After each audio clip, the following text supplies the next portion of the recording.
people use the cliche that people are well-loved broadcaster, but Terry really has been loved by the whole nation. I had the huge pleasure of working with him on the very first Children in Need, and worked with him, as you say, over the years. Excuse me. And I just loved his company, as all the viewers and listeners loved his company.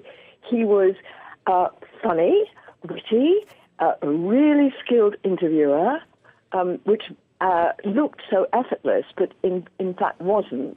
And he had that extraordinary warmth and charm, which means that when he was asking us to send money to Children in Need, or when he was waking us up first thing in the morning, we just wanted to listen to him and respond to him.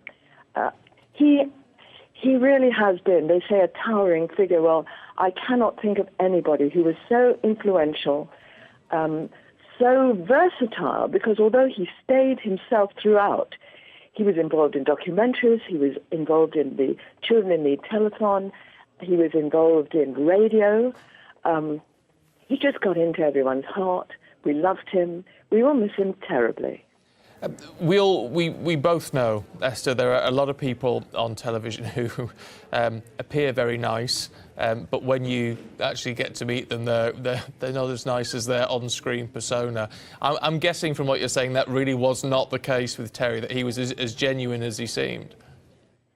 Absolutely, and a great listener, and very funny to be with, very perceptive.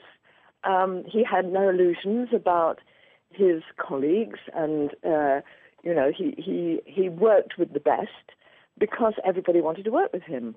And he had one slight quirk, which was he didn't rehearse.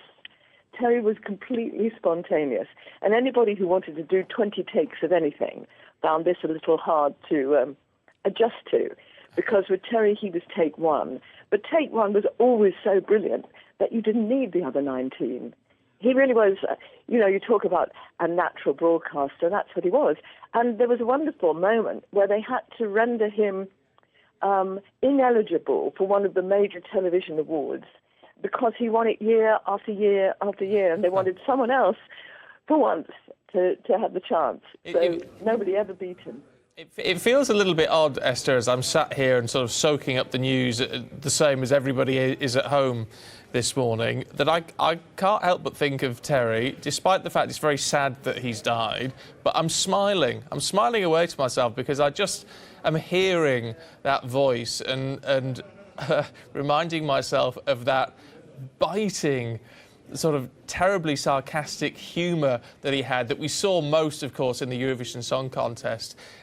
His humour seemed to make him more approachable in a sense.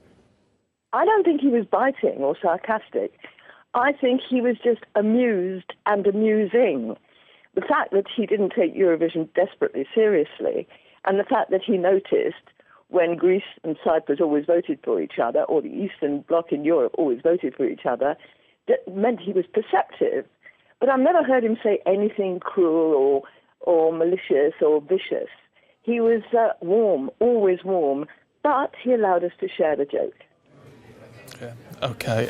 Esther, thank you for talking to us. Appreciate that.